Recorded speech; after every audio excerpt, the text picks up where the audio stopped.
بسم اللہ الرحمن الرحیم۔ اللہم صلی علی سیدنا محمد و صحابہ سیدنا محمد وبارک وسلم علیہ۔ ناظرین، آج ہم ایسا ایک عظیم وظیفہ، ایسا عظیم ورد آپ کے ساتھ شیئر کریں گے، اور ایسا مجرب، ایسا زبردست اور ایسا تیر بہدف، ایسا جیسے ہوتا ہے کہ اتنا بڑا، اتنا عظیم یہ ورد ہے، اتنی عظیم آیت ہے، اور قرآن حکیم کے الفاظ، قرآن کریم کی آیت، اور اس کے اندر ہی اس کا اور ایک مقبول دعا۔ سبحان اللہ، اللہ تعالیٰ ہی وہ دعا بتا رہا ہے، اور کون سی دعا ہے؟ وَزَكَرِيَّا إِذْ نَادَى رَبَّهُ رَبِّ لَا تَذَرْنِي فَرْدًا وَأَنْتَ خَيْرُ الْوَارِثِينَ۔ سبحان اللہ، یہ وہ آیت ہے، یہ وہ وظیفہ ہے۔ اس کا آگے اگلی آیت میں بتاؤں گا کیا اللہ تعالیٰ نے کس طرح یہ ایک مقبول دعا ہے، کہ کس طرح یہ ایک مقبول دعا ہے، ایک نبی کی، زکریا علیہ السلام کی مقبول دعا ہے، جس میں وَإِذْ نَادَى رَبَّهُ، اور جب انہوں نے پکارا اپنے رب کو، زکریا اذ نادى ربه، اور زکریا نے جب اپنے رب کو پکارا، کیا پکارا، کیا دعا کی، اس کی تفصیل پھر انشاءاللہ کسی وقت۔ فی الحال ہم آپ کو جو وظیفہ اور ورد بتانے لگے ہیں، اور جو خود میں ذاتی طور پر اس کا جو اپنے انشاءاللہ تعالیٰ آپ کو وہی بات بتائیں گے جو خود مجرب، جس پر عمل کیا ہے، جو اس کا رزلٹ اور نتیجہ الحمدللہ تعالیٰ ہم نے اللہ تعالیٰ کے فضل و کرم سے، اللہ تعالیٰ کی دعاؤں کو قبول کرنے والا ہے۔ اللہ تعالیٰ سب کی دعائیں قبول فرمائے، اللہ تعالیٰ سب کی حاجات کو اپنے فضل سے پورا فرمائے۔ تو آگے کیا ترجمہ ہے؟ اور زکریا نے جب اپنے رب کو پکارا، کیا پکارا؟ ربی، اے میرے رب، لا تذرنی، نہ مجھے چھوڑنا، فردم، اکیلا، اے میرے رب مجھے اکیلا نہ چھوڑنا، اے میرے رب مجھے اکیلا اور واحد اور بے سہارا نہ چھوڑنا، انت خیر الوارثین، کیونکہ تو جو ہے وہ بے شک بہترین سب وارثوں سے، سب سہاروں سے سب سے بڑا سہارا، بہترین سہارا ہے میرے رب، تیرا سہارا ہے، تیرا آسرا ہے، اور تو جو ہے وہ مجھے اکیلا نہ چھوڑنا ہے میرے رب۔ سبحان اللہ۔ تو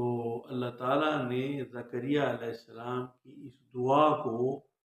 اس طرح قبول فرمایا، اور مقبول دعا فرمایا، یعنی اللہ نے یہ دعا ان کی قبول فرمائی، اور کیا آگے فرمایا اگلی آیت میں؟ وَوَهَبْنَا لَهُ یحییٰ، اور ہم نے ان کو یحییٰ عطا فرمایا، وَوَهَبْنَا لَهُ، اور ان کو عطا فرمایا یحییٰ۔ سبحان اللہ۔ تو یہ سب سے پہلی تو بات یہ ہے کہ جو اثر ان الفاظ میں، ان حروف میں ہو سکتا ہے جو اللہ رب العالمین کے نازل کردہ کلام میں موجود ہیں، ان لوگوں کو غلط فہمی ہے کہ کسی کے اور کے کلام میں وہ بہت اثر ہے، جی بڑا جلدی کرتا ہے، وہ یہ ہے، کچھ ایسی بات نہیں۔ یہ تو صرف اپنے دل اور ایمان کی بات ہے، اپنے عقیدے کی بات ہے کہ آپ کس بات پر اپنا یقین پختہ رکھتے ہیں۔ تو الحمدللہ میں نے اس آیت مقدسہ کو پڑھا، اور بیٹے کے لیے اللہ نے، جب میں نے یہ پڑھا کہ اللہ نے ایک نبی کی دعا کو قبول فرمایا، اور فرمایا کہ میں نے ان کی یہ دعا، ایک تو اس آیت مقدسہ، اس دعا کے اندر اس کے الفاظ میں اتنی جامعیت ہے، اتنی اس میں گہرائی ہے، اتنی یہ وسیع ہے، اتنی زبردست ہے، اور اتنی عاجزی اور انکساری اس میں بندے کی ہے، اور رب سے دعا ہے۔ تو اللہ رب العالمین نے آگے فرمایا کہ وَوَهَبْنَا لَهُ، جب انہوں نے کہا کہ اے میرے رب مجھے اکیلا نہ چھوڑنا، تو اللہ فرماتا ہے میں نے ان کو یحییٰ عطا فرمایا۔ تو اپنے انشاءاللہ مشاہدات اور تجربات تو شیئر کرتے ہی رہیں گے آپ سے۔ تو میں نے جب اس کو بیٹے کے لیے خود ذاتی طور پر یہ آیت مقدسہ کو بہت پڑھا، اور اکثر لوگ جب کوئی آتے ہیں اس حوالے سے تو میں ان کو یہ آیت بتاتا ہوں، لکھ کے دیتا ہوں کہ یہ پڑھا۔ لوگ پوچھتے ہیں کس تعداد، میں یہ کہتا ہوں کہ جتنا مرضی پڑھو، ہر وقت پڑھو، چلتے پھرتے بیٹھتے اٹھتے۔ اور میں ایک عجیب بات آپ کو بتاؤں کہ میں نے کس طرح اس آیت مقدسہ کو پڑھا،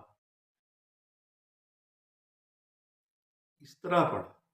ایک تو ویسے پڑھتا رہتا نا انسان، تو میں نے کس طرح پڑھا، میں اپنا ذاتی طور پر خود جو آپ کو اس کا مجرب ہوتا ہے، جس تجربے میں گزر چکی ہے،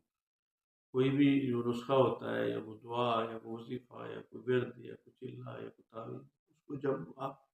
پڑھتے ہیں نا اس میں کہ مجرب ہے یہ، تو مجرب کا مطلب یہ ہوتا ہے کہ یہ تجربہ شدہ ہے، یہ آپ کے تجربے میں آ چکی ہے یہ بات، کسی کے بھی بتانے والے کے بھی اس کے تجربے میں یہ بات آئی ہوئی ہے۔ تو میں اپنا ذاتی تجربہ آپ کو بتا رہا ہوں کہ جیسے سبحانک اللہم وبحمدک، اس کے بعد بھی دعائیں پڑھی جا سکتی ہیں، تو وہاں بھی میں پڑھتا تھا۔ پھر فاتحہ اور سورت کے بعد پھر ربی لا تذرنی فردا وانت خیر الوارثین، پھر رکوع میں سبحان ربی العظیم پڑھ کے ربی لا تذرنی فردا وانت خیر الوارثین، جتنا ہو سکے 3 5 7 11، ربنا لک الحمد ربی لا تذرنی فردا وانت خیر الوارثین، اللہ اکبر سبحان ربی الاعلیٰ 3 دفعہ 5 دفعہ پڑھ کے ربی لا تذرنی فردا وانت خیر الوارثین، اور جلسے میں بیٹھ کر پڑھ کے پھر ربی لا تذرنی فردا وانت خیر الوارثین، پھر سجدے میں اس طرح ہر نماز کی ہر رکعت میں اس طرح الحمدللہ پڑھا، اور بے شمار اور پھر یہ ہے کہ جب دعا درود شریف کے بعد آخری قادے میں پڑھتے ہیں ربی جعلنی مقیم الصلاۃ ومن ذریتی ربنا وتقبل دعا ربنا اغفر لی ولوالدی وللمؤمنین یوم یقوم الحساب، اس کے بعد پھر ربی لا تذرنی فردا وانت خیر الوارثین، ربی لا تذرنی فردا وانت خیر الوارثین، کیونکہ مجھے یہ یقین تھا، یقین ہو گیا، اور اب یہ یقین کی بات ہے ساری، کہ یہ وہ الفاظ ہیں جو ایک نبی کے لفظ ہیں، نبی کے لفظ، ایک نبی کے لفظ، اور ان الفاظ کو اللہ قرآن میں بیان فرما رہا ہے، اور پھر ساتھ یہ بھی فرما رہا ہے کہ میں نے ان الفاظ کو قبول کر لیا، یہ ایک مقبول دعا ہے۔ تو جب اللہ یہ حوالہ دے رہا ہے اپنی کتاب سے، کتاب قرآن حکیم میں، کہ میں نے ان کی یہ دعا قبول فرمائی، تو ان کو یحییٰ عطا فرمائے، تو آج بھی کوئی بھی شخص، کوئی بھی مسلمان اس یقین اور تیقن کے ساتھ، اس امید کے ساتھ، دل کی مضبوطی کے ساتھ اس آیت مقدسہ کو تلاوت کرے گا، جتنا زیادہ پڑھے گا اتنا ہی زیادہ مجھے امید ہے، مجھے یقین ہے اللہ کی بارگاہ میں کہ وہ ضرور انشاءاللہ تعالی وہ اپنا مقصد پائے گا۔ اس کا ایک تو بنیادی مقصد اولاد کا حصول ہے، پھر اس میں خصوصاً بیٹے کا، اور عمومی طور پر اس کو کسی بھی زندگی کے مرحلے میں، کسی بھی معاملے میں جہاں پہ آپ کو لگے کہ میں اکیلا رہ گیا ہوں، سب میرا ساتھ چھوڑ، اس پہ انشاءاللہ پھر اور اس کی جو فضائل و مناقب ہیں اس پہ پھر بات کریں گے۔ آپ سے گزارش ہے آپ ہمارا چینل سبسکرائب کر لیں، لائک اور شیئر کر دیں۔ والسلام۔